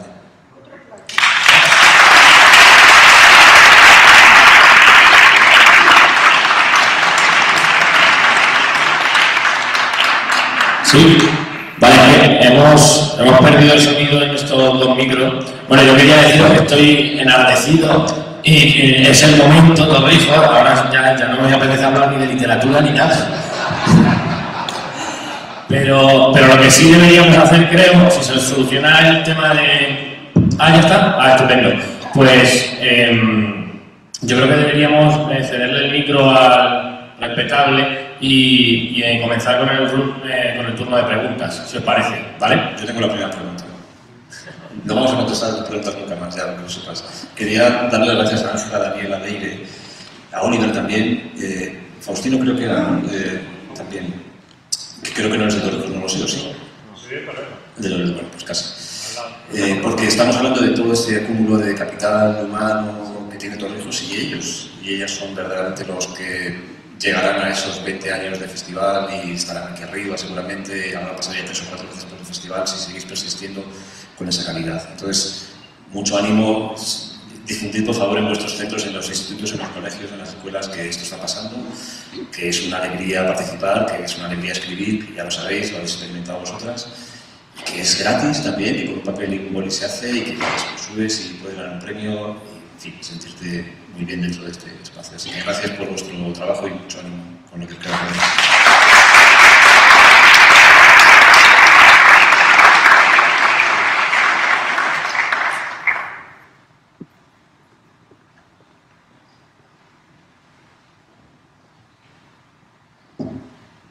Bueno, en primer lugar, muchas gracias por este diálogo que ha sido maravilloso.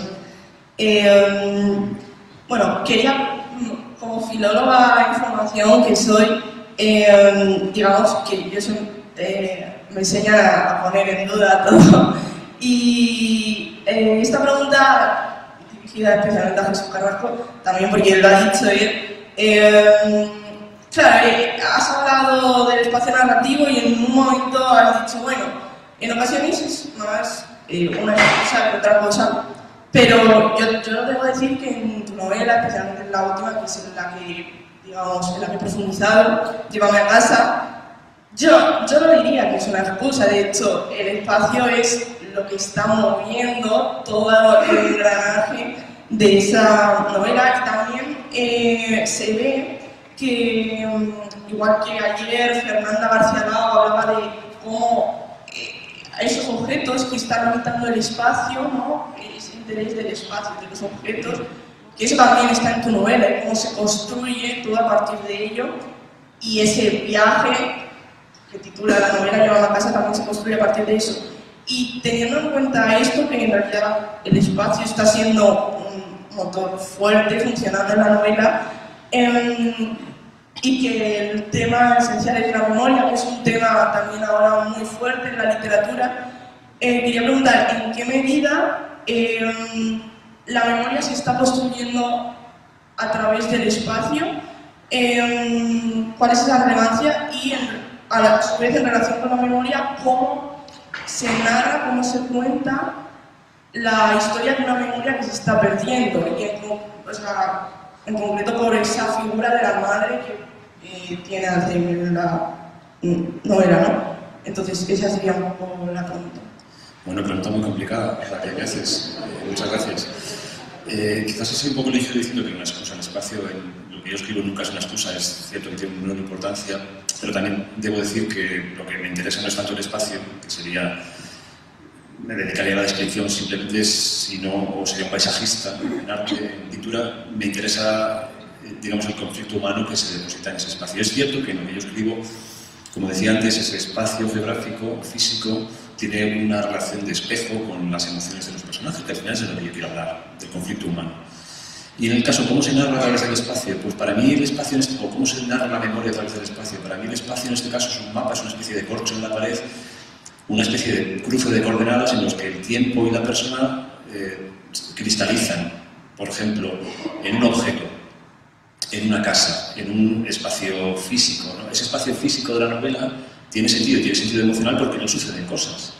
Hay encuentros, desencuentros, hay dolor, hay esperanza, suceden en un sustrato físico, y por eso el espacio físico tiene importancia, y por eso el espacio físico puede ser el sustrato o ese corcho en el que la memoria se deposita. Sucedió lo que nos sucedió a nosotros y fue importante para nosotros, tiene un lugar en el mundo, y ese lugar en el mundo nos recoge, nos reúne a los dos. Entonces, por eso yo voy fijando la memoria de esa familia pues en la fábrica, en el frigorífico, en la ducha que gotea, en el campo que todos ellos han cuidado porque vienen de una familia campesina. Bueno, pues todo eso desde luego se deposita en el espacio, de modo que me retracto de lo que dije, no es una mera excusa, es fundamental. Es fundamental como corcho para pinchar la memoria de los personajes, que es algo muy evanescente, como dices, si no se fija de alguna manera, desaparece, porque cada uno tenemos un transitar particular por la vida, y si no se deja testimonio, o escrito, o de otro tipo, físico, el relato se va perdiendo. Yo tengo memoria de mi familia pues, a través de los relatos de mi madre, pero muy poco de los de mi abuela, y desde luego ninguno de mi bisabuela. Pero mi abuela sí lo tenía, entonces, digamos, esa información va pasando, va quedando en mi cabeza, pero si yo no la fijo en algún lugar, pues desaparece. Entonces ahí yo empleo el paisaje de esa manera, como un corcho para la memoria, podríamos decir. No sé si os respondo a tu complicada pregunta.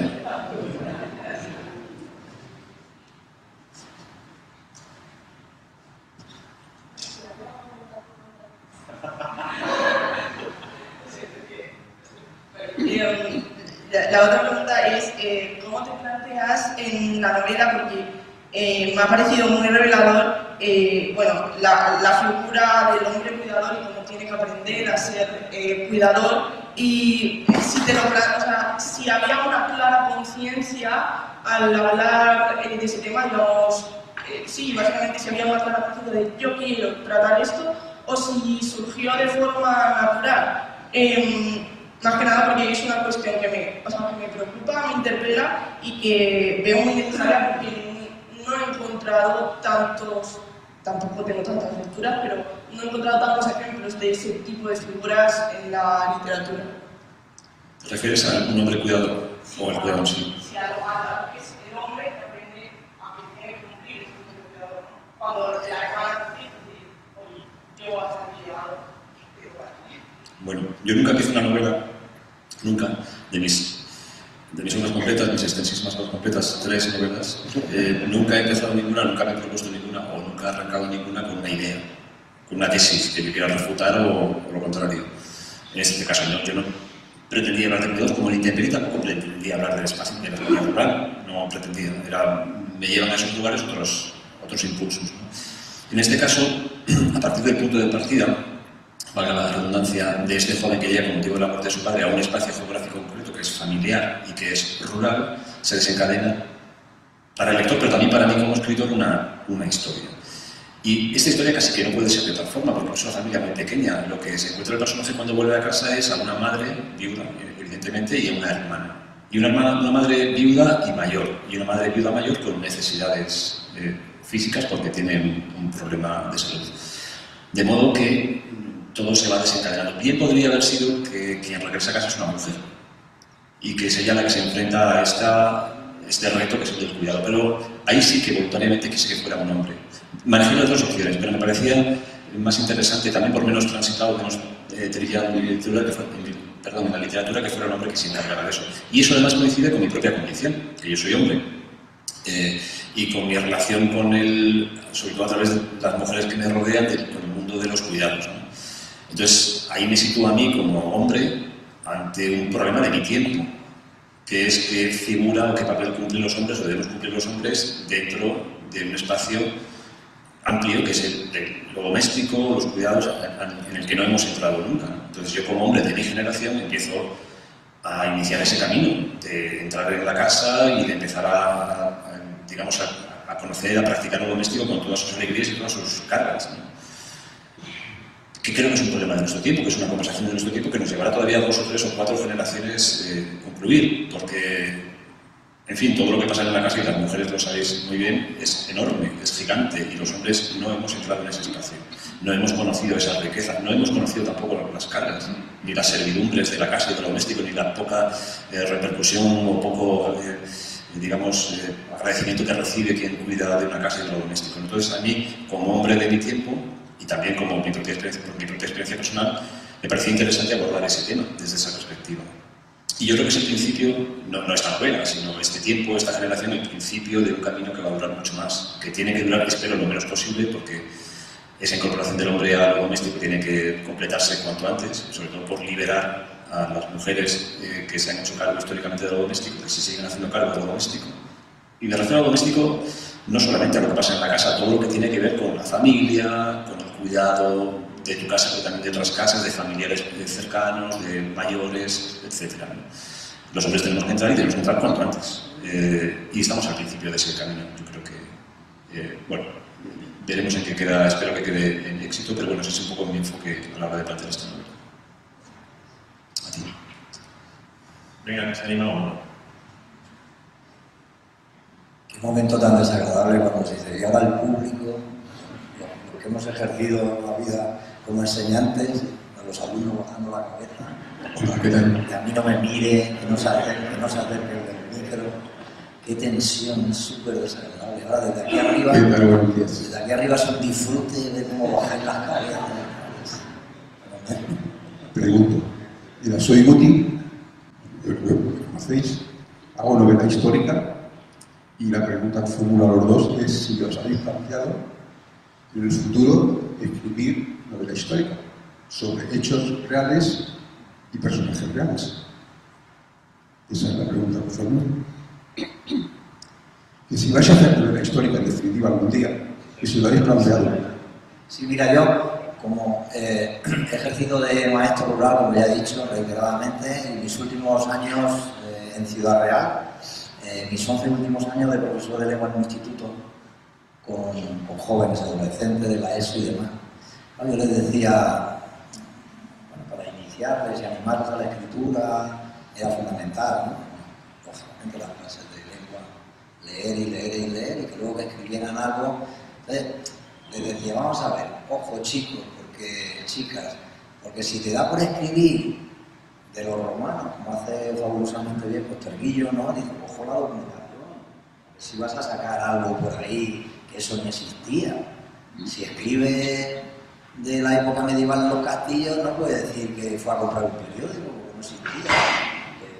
Cosa bastante absurda que le decía a los chicos, pero que luego pues, en los detalles es muy, muy complicado. Entonces, ahora tenemos dos complicaciones como escritor o escritora. Poner tu vida ahí, sacarte tu corazón y ponerlo, y una documentación extraordinaria para que eso sea creíble. No me atrevo, no puedo. Escribo con esa dificultad y cuento lo que, ya he dicho antes, lo que he vivido, lo que he sentido y tal. No sé transportarme al mundo romano. Y me exigiría, que a lo mejor ese es lo que me hace falta, ¿no? Pues un poco guau, el esfuerzo ese de grandes autores de 3-4 años, eso, pero a mí me parece algo extraordinario. Yo hoy por hoy no, lo siento, pero no me atrevo. Y tenéis toda mi admiración, los que hacéis ese esfuerzo, porque bueno, ahí están nuestras raíces, y hay que revisar permanentemente esa historia. Yo hoy por hoy no. Yo coincido contigo, me parece trabajo y me parece un género interesantísimo superponer esos planos en la historia y los personajes reales con un conflicto que pasa contemporáneo, pero bueno, he llevado a ese espacio. Yo también, me pasa como a Rafael, no me siento capaz, no porque no sea capaz de acumular esa información o de visitar las fuentes, sino porque, lo decía al principio, me puede dar ansia por escribir. Yo no es que sea un grafomano, que tampoco es el caso, pero sí que necesito entonces, soltar y escribir y empezar a trabajar, porque en mi caso mucho de lo que me sucede o mucho de la construcción de la novela surge mientras escribo. Es decir, la propia escritura la que genera la novela, la que genera el personaje y también sus intereses, siempre partiendo de un lugar, es decir, no se escribe en el vacío y de una cierta idea de lo que se quiere escribir o que se quiere contar. Pero yo no podría aguantar efectivamente ese proceso de construir un mapa durante 2 o 3 años, que me parece fascinante e envidiable, para insertar ahí una historia. No puedo, porque es que me podría la ansiedad, valga la redundancia también. Entonces, no lo he practicado y no tengo previsto practicarlo, pero vamos, cuenta con toda mi admiración el colectivo de escritores que se dedican a la novela histórica. Quizá, como he dicho que tengo 63 y aguanto, no se me va la cabeza. Otros 20 años, 83, escribiré novela histórica ya cuando escriba el tema de mi infancia. Mientras sale otra pregunta, una propuesta, lluvia de ideas, a lo loco. Tengo una que creo que es pertinente, porque si algo queda claro en esta pregunta es que hay diferentes tipos de literatura, pero la vuestra nace mucho de la entraña, de lo vivido, de lo experiencial. Y si algo podemos decir, los que somos unas generaciones menores que vosotros, es que quizás Torrijos ha perdido su contacto con su territorio. Es decir, yo todavía sí, pero seguro que las generaciones que han venido detrás de mí o la de mis hijos no tienen ese contacto con el territorio. Es decir, Torrijos ahora es más estanco de lo que era hace 20, 30 o 40 años. Y eso implica también una evidencia de que quizás, y ahora lo que pido es un ejercicio de proyección futura, si hay cierto tipo de literatura que está en riesgo, que es esa de la entraña. ¿Por qué lo digo? Porque habéis apuntado a que escribís mucho de ese recuerdo que es multisensorial, pero si algo adolece en nuestra sociedad es que somos seres que quizás vivimos más experiencias, pero somos más pobres. O sea, sin meternos en el debate ideológico, si yo no sé cómo se mata un cerdo, ni cómo huele, ni cómo... Es muy difícil que luego pueda reproducir muchas cosas, porque la única referencia que tengo en Berlín es ir al supermercado y comprar el paquete. Entonces, en la medida que las zonas rurales están perdiendo esa implicación con su entorno, ¿de qué van a hablar las generaciones futuras si esas experiencias, los seres humanos somos menos transversales? Hemos perdido el conocimiento de la globalidad del ser humano y su entorno. ¿Tendrán que existir únicamente personas que se documenten para hablar? Esa es un poco la pregunta. Si cierta literatura de la entraña con este mundo actual, que es mucho más de producto, va a hacer que esa literatura esté en riesgo. Yo creo, perdón Jesús, la literatura está en la vida, ¿no? Y acabamos de escuchar un magnífico relato que tiene que ver con las tecnologías pasadas de moda, que son igual que tal. Y que eso que dices tú del supermercado es absolutamente literario. Porque lo que hay que hacer es transmitir esos sentimientos, ¿verdad? Esas emociones al lector que lo sienta. Miedos, alegría. Entonces, no porque vayamos ya estamos en este mundo absolutamente que se ha puesto patas arriba el planeta con las tecnologías, etcétera, va a desaparecer la literatura de la entraña. Puede pasar algo gordo, algo grave en ese supermercado, por supuesto que sí. Otra cuestión es preservar la riqueza, y voy a decir ya patrimonial, porque es patrimonio. Fundamentalmente gracias a Jesús. Porque Torrijos tiene un peligro muy grande, siempre lo ha tenido, que es la absorción de Madrid. Casi, no sabemos si hubiéramos, lo ha dicho muy bien Jaime, bueno, no es España vaciada ni el mundo rural, está en Madrid, casi somos cinturón de Madrid, que te come por todos sitios. Yo sé que te come, porque hablo con la gente de Torrijos, con el propio alcalde. Claro, es que Torrijos era la ciudad donde venían de todos los pueblos a comprar, y Torrijos era el comercio, ¿verdad? Y venían los chicos a los institutos, etcétera, etcétera. Y ahora ya cuesta casi lo mismo, con perdón de los comerciantes, irte al Sanadú, porque además tiene cines, tiene McDonald's, y es que nos come, todo eso nos come. Entonces, es la vida, se puede también narrar, y pueden ocurrir cosas, Fernando, extraordinarias para que esa literatura te emocione. Otra cosa es preservar, y lo voy a meter, y perdonad que ocupe más tiempo, con la idea, creo, una lluvia de ideas, Jesús, Eloy, alcalde, Fernando. Al año que viene, en la segunda edición del festival, hay que moverse un poquito por Torrijos y buscar eso que ya es patrimonio en Torrijos, ¿verdad? Estas imágenes que me mandó un día, un vídeo, Nicolás Carrasco, en Caudilla, en lo que queda del castillo de Caudilla, es que es nuestro patrimonio, no el propio Caudilla, el propio castillo, lo que queda, pero esa rastrojera y esa cebada y las perdices que todavía quedan, esa es la presencia, porque Torrijos es verdad que tiene 4 o 5 joyas extraordinarias, que mirad cómo se han rehabilitado, ¿no? Los que no hemos conocido esto de otra manera, o el Cristo, etcétera, habéis hecho ahí un esfuerzo extraordinario, pero luego es que te come la urbe, te come, ¿no?, la presión de Madrid, de la construcción, etcétera. Entonces, no estaría mal, si os parece, vamos, lanzar así la idea, un paseíto, moverse un poco, ¿verdad? Que te puedes tomar hasta una tapa en un sitio y en otro ver la casa donde tal, pues donde no sé qué aparece en tal novela, pues salir en un autobusillo, tal. Perdona que os cuente esto, yo vengo de Navadestena, no sé si lo he dicho antes, no pude estar aquí ayer, ni antes de ayer, lo siento mucho, pero fijaos, Navadestena es una aldeíta que algunos conocéis de 200 habitantes. Anoche en Navadestena, en el único sitio que se puede meter gente, que es un granero, que es una rehabilitación también muy bonito, había 200 personas, no cabía un alma. Esas 200 personas llegaron por la mañana temprano para hacer la ruta literaria Quercus en el Parque Nacional de Cabañeros, comer luego en los 2 restaurantes, 80 y tantas, 90 personas por un lado y 70 por otro, y ya no cabían más. Y todo empezó porque me llamó un día el coordinador del club de lectura de la Universidad de Alcalá de Henares, ojo, que no es cualquier cosa, porque es el que lleva todo el protocolo del premio Cervantes, imagínate, se habían leído Quercus y les había gustado mucho y me llamaron, y digo, bueno, pues uno más que llama, porque quieren que vaya al club de lectura, etcétera, y dicen, no, esta es la idea que estoy lanzando también, Fernando. No queremos que vengas a la Universidad de Alcalá de Henares, queremos ir nosotros a ese territorio Quercus. ¿Existe? Existe. ¿Y tiene un epicentro? Claro que lo tiene.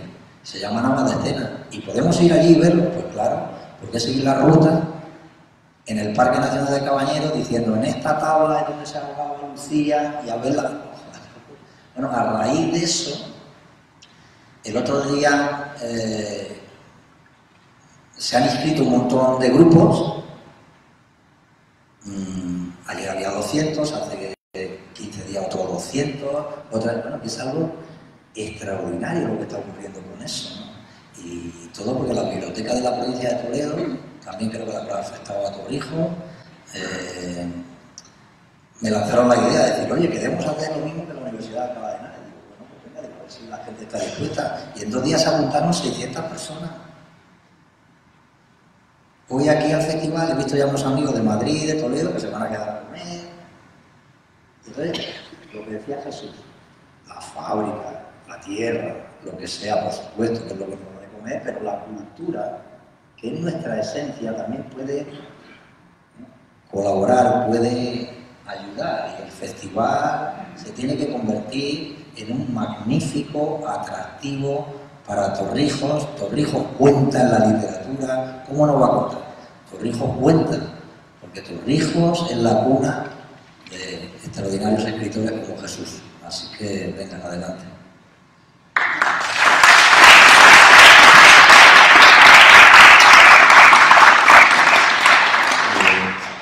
La pregunta que hacía sobre la relación del territorio o la entraña, estoy de acuerdo con Rafael, la entraña, o sea, yo creo que ahí se ven dos temas, ¿no? La entraña se narra desde una habitación, desde un zulo secuestrado, ¿no? San Juan narra la entraña desde una celita, ni siquiera con pluma y con papel, no muy lejos de aquí. Lo que quizás suceda es que con esa encapsulamiento que tiene Torrijos, que yo ya empecé a sentir cuando se hizo la circunvalación y ya no podía ir hacia Cabilla, hacia las zonas del norte con libertad, ese encapsulado del pueblo puede generar una pequeña literatura urbana. Si es que es cierto que no se da esa relación de los jóvenes con el territorio. Lo cual sería una pena, porque literaturas urbanas ya hay en muchas partes, ¿no? Lo que hace diferente Torrijos o un municipio de similar talla de Torrijos es precisamente su cercanía al campo, su cercanía a una economía y una forma de vida que es diferente a la de la ciudad. Aquí compramos en un supermercado en Mercadona o en el Ahorra Más o en el Interusera, que es exactamente el mismo que en Madrid, que en Barcelona, que en Baracaldo, que en Biarritz, es lo mismo. Y pues es decir, el tipo de carne, el tipo de proceso, todo es igual. Entonces la diferencia que tiene Torrijos con esos espacios urbanos es precisamente su cercanía a ese territorio, sus conexiones, que van mucho más allá de lo industrial y de lo, en fin, que tienen otras cualidades. Entonces yo creo que perder esa relación del pueblo o de los habitantes del pueblo con su territorio y convertir Torrijos en una pequeña ciudad amurallada, pues es una pérdida de riqueza. Quizás hay iniciativas que se puedan tomar para dar a conocer esas excursiones cercanas que tenemos maravillosas, San Silvestre, Barciense, Caudilla, sobre todo la Playa de Castillo, pues si vamos hacia la zona de la Puebla de Montalbán, pues Castillo San Martín, la Barranca del Brujón. Es decir, tenemos una comarca históricamente hablando y naturalmente hablando muy rica. Entonces, animar a los propios torrejeños jóvenes y torrejeñas a que salgan y exploren ese espacio, como ya se hace en muchos casos, ¿no? A través de ciclistas, de corredores, pero que sean los más jóvenes los que vayan, digo, ya a correr detrás de las perdices, como hacíamos nosotros, porque tampoco, en fin, yo creo que ya no va con el tiempo, pero desde luego sí una exploración de un espacio que es muy rico, es riquísimo, en muchos sentidos, y el sentido natural es muy rico. A ver si el cambio climático nos deja nuevas cosechas, porque a este paso, en fin, va a ser el secano permanente, pero esa exploración de lo que fue la economía del pueblo, y que en cierto modo todavía lo es, que es el olivar y el secano, pues es digno de explorar.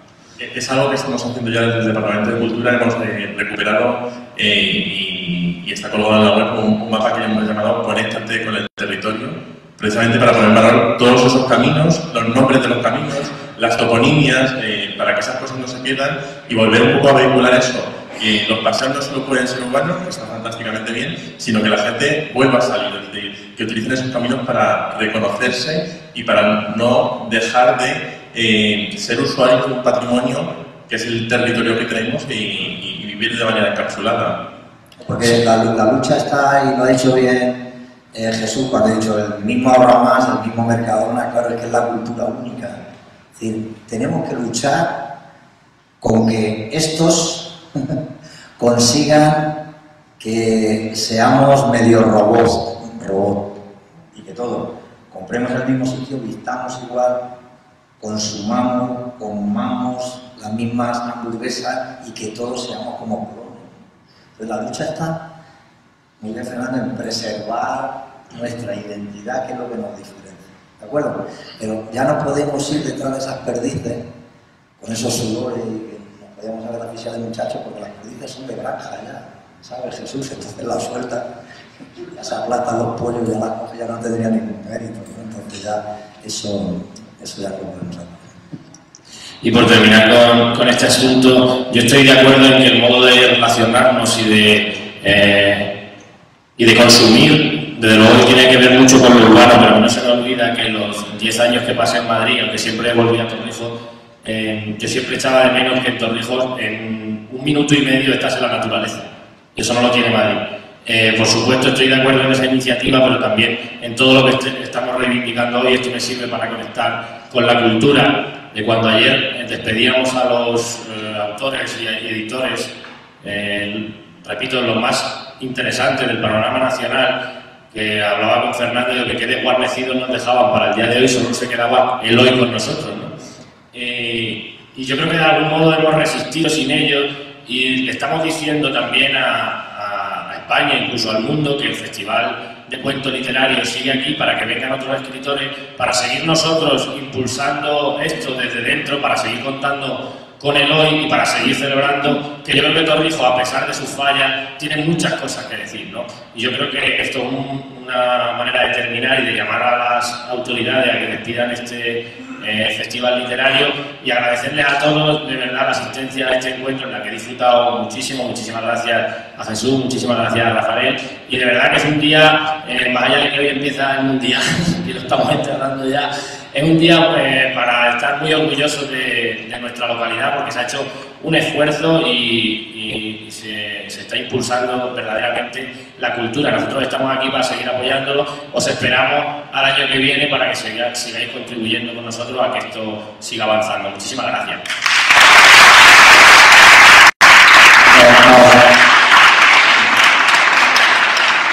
Nos está viendo España. Nos está viendo España. Nos está viendo el mundo, porque estamos en streaming. Eso se dice antes, ¿no? Porque hemos hecho... Entonces, llamamos si queréis a Eloy Tizón, director literario del festival, a Anastasia Novallí, alcalde de Torrijos, ¿no? Directamente Eloy.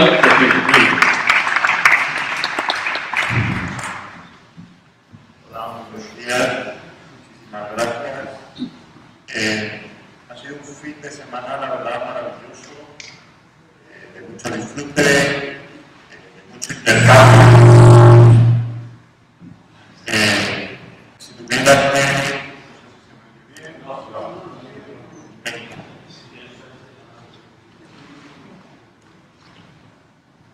Sí, así mejor. Vale, pues utilizo este. Decía que ha sido un fin de semana para mí maravilloso, inolvidable, lleno de aprendizaje, de intercambio, y si tuviera que resumirlo en una palabra, utilizaría la palabra generosidad. Yo creo que ha habido mucha generosidad en este fin de semana, desde el ayuntamiento, como dije, el día de apertura, que generosamente han puesto todos los medios para que el festival salga bien, cosa que ha sucedido. Generosidad por parte de los asistentes, creo que habéis sido también un público generoso, muy participativo, nos habéis arropado de manera estupenda a todos los que hemos venido, una hospitalidad increíble. Y generosidad también por parte de los participantes. Creo que todas las personas que han pasado por aquí eran personas que tenían cosas interesantes que decir, que las han dicho, han sido generosos con su tiempo, con su pensamiento, se han ido, por lo que yo sé, felices de aquí, de vivir esta experiencia. Lo que acabamos de ver creo que es un acto de generosidad, básicamente, que a mí me reconforta especialmente. O sea, tener a 3 personas como Jesús Carrasco, Jaime Cedillo y Rafael Cabanillas, escuchándoles decir que apoyan totalmente este festival, que contemos con ellos para cualquier otra iniciativa. Personas de este talento y de esta proyección que nos digan eso, de verdad es algo que os agradezco ya, más allá casi de esta tarea de dirigir el festival, como humano, ¿no? Os doy las gracias. Y yo me llevo un tesoro de aquí, me llevo un montón de experiencias, de momentos, algunos más, digamos, más emocionales, otros simpáticos, momentos de humor. Desde el viernes, que, bueno, cuando vi a Muñoz Molina que entraba en el palacio, veía el claustro y lo primero que dijo fue: qué bonito es esto, ¿no? Y ahí yo también me relajé cuando le oí decir eso, dije, bueno, va a salir bien esto, ¿no? Y él, bueno, creo que los que lo visteis podéis dar fe, fue entregado, generoso, volvía de un viaje, estaba cansado, no escatimó nada en su tiempo, en sus referencias, nos leyó un fragmento de cuento inédito, creo que eso es un lujo, vamos, que pudimos disfrutar, ¿no? Y nos dijo frases como, por ejemplo, dijo, un cuento bien construido es como un poema bien construido.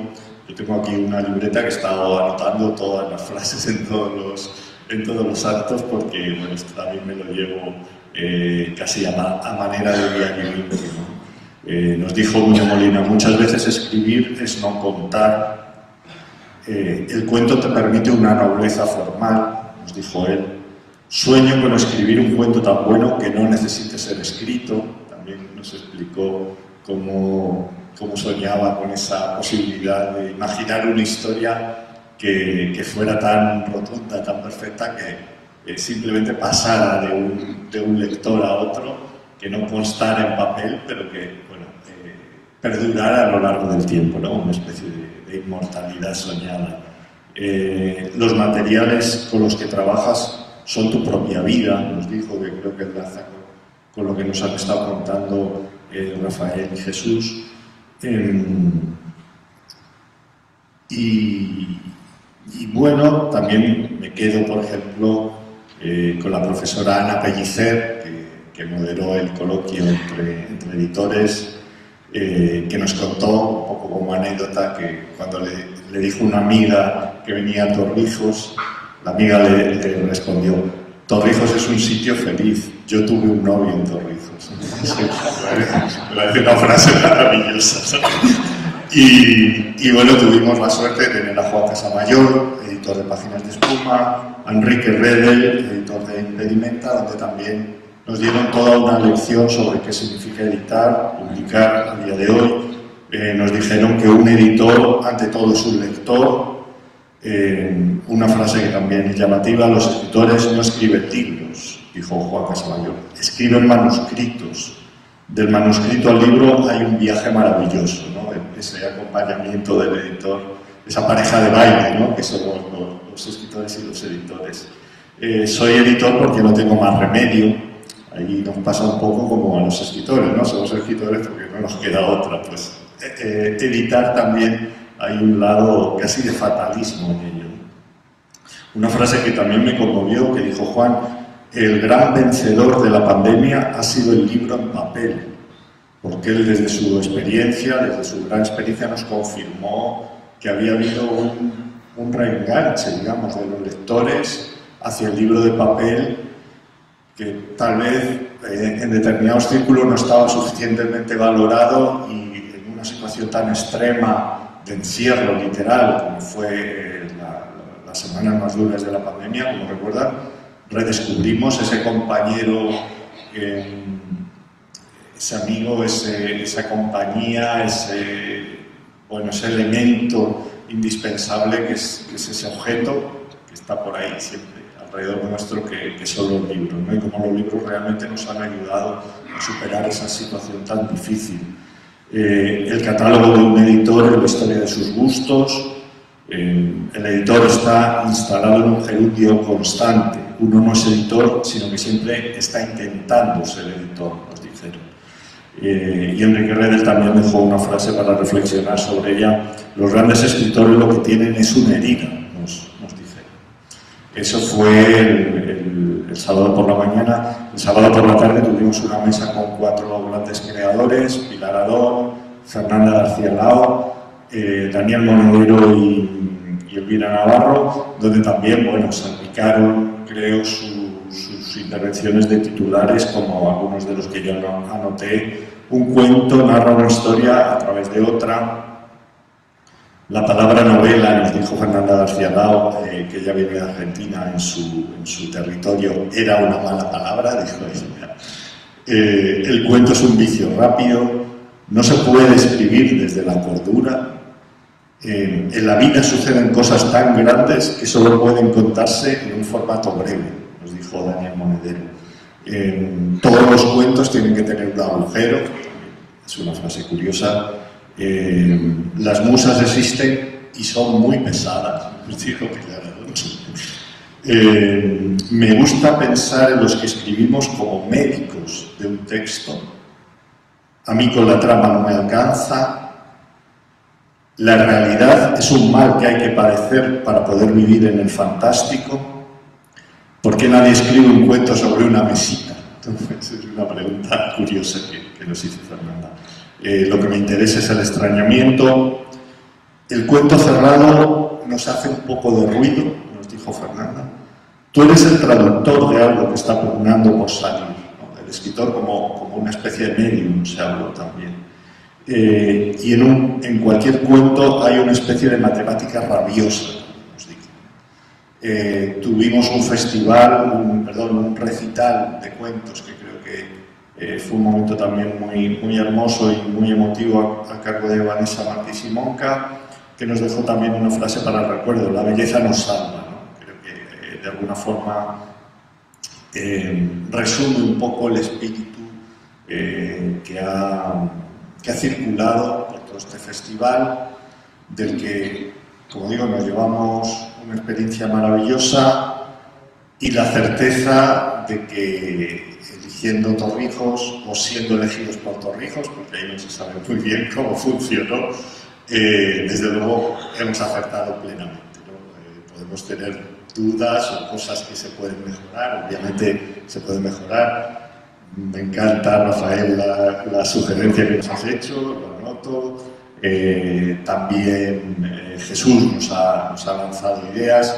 Cualquier sugerencia, cualquier aportación para nosotros es bienvenida. Estamos abiertos a todo ello porque nuestra idea es mejorar, ir mejorando. Tenemos la voluntad por nuestra parte de que esto tenga continuidad, que sea la primera convocatoria, la primera edición de un proceso mucho más largo. Ojalá suceda como vaticinaba Jesús, que dentro de 20 años pues, tengamos la edición número 20 de Torrijos, con buenas caras, con gente joven que ahora está en las butacas, pero sobre todo eso nos vamos con la certeza de que hemos impulsado, hemos plantado una primera semilla y que hemos acertado plenamente, y que ojalá entre Torrijos y la literatura breve pues empiece a establecerse una relación casi sentimental o amorosa. Por supuesto, el festival es vuestro, eso lo dije yo el primer día, lo ha repetido también Jesús. El festival no nos pertenece a nadie, es el resultado de lo que yo denominé una red de complicidades, ¿no? Es una especie de tela de araña que vamos tejiendo entre muchos, porque se necesitan muchas personas para hacer esto, y muchas voluntades y muchas ganas de trabajar y de sacar el trabajo adelante, ¿no? Me gusta esa idea de la red de complicidades porque a nadie le obligamos, por supuesto, que venga al festival, tampoco imploramos a nadie que venga, sino que nos gusta que se base en ese concepto de la complicidad, de la amistad, que yo creo que ha sido básico para que el festival funcione bien y nos deje a todos este buen sabor de boca, ¿no? Termino, si me permitís, con una pequeña cita. Justo cuando yo estaba preparando la maleta para venir aquí, andaba con Torrijos siempre en la cabeza desde hace varias semanas. Me acordé de un escritor que también es un gran novelista y cuentista, del escritor Henry James, y me acordé de una frase que a veces se cita a él, y fui a la biblioteca para no equivocarme a la hora de citarla, ¿no? Y él decía: Trabajamos a oscuras, hacemos lo que podemos, damos lo que tenemos. Nuestra duda es nuestra pasión y nuestra pasión es nuestra tarea. Lo demás es la locura del arte. Muchas gracias.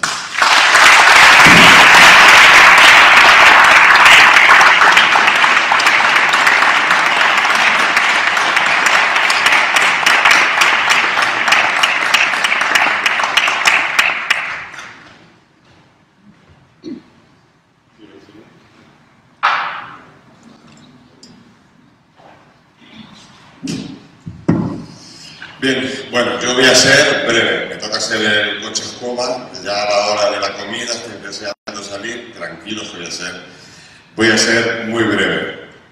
Y antes de arrancar, como tenía pensado aquí 4 apuntes, diré por alusiones. Por un lado, que esa feria de Torrijos aparece en tu novela El secreto de Elvira Madigan, si no recuerdo mal, y no te obsesiones con los nombres de las calles. A ver, hay una orden, una ley no escrita en Torrijos que solo se pone el nombre de las calles a las personas que ya han fallecido. Por lo tanto, tienes que aguantar, porque entonces es mala señal. Y el libro Kerkus, un taller de empleo que va a empezar de aquí a dentro de poco y además nos lo han concedido de jardinería. ¿Y qué nombre le ponemos? Y digo, pues Kerkus, le vamos a poner Kerkus. Y me llamaron de Diputación. ¿Este nombre es correcto? Que sí, hombre, que sí. Y que existe, que es Kerkus. Y luego, por otro lado, con ese afán, como ya dije en este mismo escenario, casi con este mismo atril, hace unas semanas, se entregaron aquí en Torrijos los premios de la cultura de toda Castilla-La Mancha, que vinieron aquí, y en mi alocución, pues claro, yo saqué pecho de todos esos torrijeños y torrijeñas que por cualquier motivo, por deporte, por pintura, que estaba por allí, antes Alfonso Sebastián y por otros muchos, pues sacábamos pecho de Carlos Hueso, de Lillo, de toda esa gente, y hacía la broma que antes decían, incluso de esos torrijeños que les da por nacer en otro sitio, con eso de que solo tenemos 17 kilómetros cuadrados, uno le da por nacer en Olivenza y otro en Carpio de Tajo, pero no son torrijeños, que ellos no los quieran, son de aquí. E incluso hace poco, estando en el ayuntamiento, me llaman y me dicen, ¿tienes una llamada? ¿Quién es? El ayuntamiento de Olivenza. Digo, bueno, estamos... Y me llamaban para otro tema y antes de acabar me dice, bueno, ¿sabes que Jesús Carrasco es de Olivenza? Digo, vamos, ya la cosa no va bien. Bueno, por mi parte, nada, terminar agradeciendo. Yo creo que lo que hemos vivido en este fin de semana, lo que se vivió el viernes con Marchamaro y con Antonio Muñoz Molina, lo que hemos vivido aquí, esta complicidad, esa, que vosotros a lo mejor podéis tener porque sois de Torrijos, porque ya conocéis este auditorio, porque os sentís en casa, pero que ellos también lo sintieran en un claustro frío, porque pasamos frío, pero estaban encantados con esa conversación, derivó y se les notaba totalmente relajados. Pues creo que hemos vivido algo muy importante y eso me daba por pensar en qué decir, y se me vino el mismo viernes que me tuve de aquí deprisa corriendo, porque tenemos cena de Down Toledo y tenemos que estar allí, y yo en mi cabeza era qué voy a decir el domingo cuando esto acabe, y me surgió una palabra que luego ha salido aquí y es crecimiento, es decir, lo que hemos visto, lo que hemos vivido este fin de semana, lo que ha pasado y lo que ha sucedido es el alumbramiento, el nacimiento, y muchas veces morimos por ver el resultado final. Y yo creo que ahí nos equivocamos. Yo creo que lo bonito es ver el crecimiento. Nada nace siendo absoluto. Esto es un crecimiento, la niña o el niño nos ha salido guapísimo, porque nos ha salido muy guapete, pero hay que ver qué tipo de carácter tiene y cómo nosotros le podemos ayudar en ese crecimiento y ver las cosas crecer. Yo como concejal nos inventamos unas crónicas del rey Don Pedro que ahora van a cumplir 15 ediciones, que esperemos nos concedan que sea fiesta de interés turístico regional, que para conseguir eso hacen falta una serie de cuestiones y creo que lo vamos a conseguir, Pero lo bonito ha sido el crecimiento, eso que se ideó, siendo yo concejal de festejos, no tiene nada que ver a lo que es ahora, pero lo bonito ha sido cómo a lo largo de ese tiempo, con diferentes gobiernos, cada uno le ha ido poniendo su parte, cada uno le ha ido poniendo una cosa y ha ido cambiando otra o la ha ido retirando. Y en ese ensayo-error crecen las cosas. Creo que no es solo ver el culmen, sino ser testigos todos, que seamos testigos de ese crecimiento de las cosas. Por lo tanto, este número 1 es ese nacimiento, y es guapo. Y ahora hay que seguir trabajando para tener ese crecimiento. Y entonces, eso me lleva a agradecer. Sé que el primer día, ahora mismo, ayer mismo sábado, gracias a la Italia, yo sé que son protocolarios, que lo tenéis que decir, pero el verdadero artífice en la parte de ayuntamiento ha sido Fernando de Miguel, que es el que ha apostado, que está trabajando con Jesús Cogolludo, con Eloy Tizón, para que esto tuviese esta forma. Y yo los agradecimientos, eso los recibo como el padre que le dice que su hijo ha sacado buenas notas. Y yo no los voy a no me las voy a retirar, pero bueno, que quiero también dejar patente, que al final los recibo un poco como un padre que recibe salud, pero como un padre que también dice lo que quiere. Y viendo todo esto, y con ese sentimiento del crecimiento, me gustaría, o pongo los deberes a todos aquellos que tengáis que seguir pensando en este festival, en que sería, creo, muy importante que hubiese un espacio, por ejemplo en el refectorio, donde apareciesen, que eso se habló mucho el viernes pasado, donde estuviesen todos esos bocetos, esos cuadernos que a mí me obsesionan, que es una parte que me encanta, esos elementos de escritura con los que escribís, y lanzo a los dos torreceños, o a los tres torreceños que están aquí, a que nos cedieran para el siguiente festival esos bocetos que se tachan, con esos tachones, esas escrituras, o la máquina de escribir si tienen, o ese bolígrafo, esos bocetos, esos cuadernos de trabajo, que es lo que te hace ver cómo llegas al final. Tú al final tienes una obra, tienes un cuento, tienes una novela, lees y estás viendo el resultado final. Pero ese resultado final viene de muchos cambios, muchos tachones, y ver que esa palabra que en un principio estaba impuesta no ha terminado estando en la edición porque se ha cambiado por otra, ver ese error o ese cambio te hace valorar el resultado final. Y me encantaría que eso se pudiera exponer, estuviese expuesto mientras está el siguiente festival, y que la gente pueda oler, de lo que hablabais antes, oler y ver esos instrumentos de trabajo que cada autor o cada autora tiene hasta que llega el resultado final. Y en definitiva, eso, y me acordaba de una frase en estos días, cuando al final esto están haciendo, esa frase de Gabriel García Márquez en 100 años de soledad, cuando dice que el mundo era tan reciente que muchas cosas carecían de nombre, y para mencionarlas había que señalarlas con el dedo. Pues en ese momento en el que a lo mejor las cosas no tienen nombre estamos, y lo que tenemos que hacer entre todos para años sucesivos, para nuevos números del festival, es empezar a darle nombres y que todos estemos juntos. Muchas gracias por estar aquí hoy, muchas gracias a todos vosotros, y nos vemos el año que viene.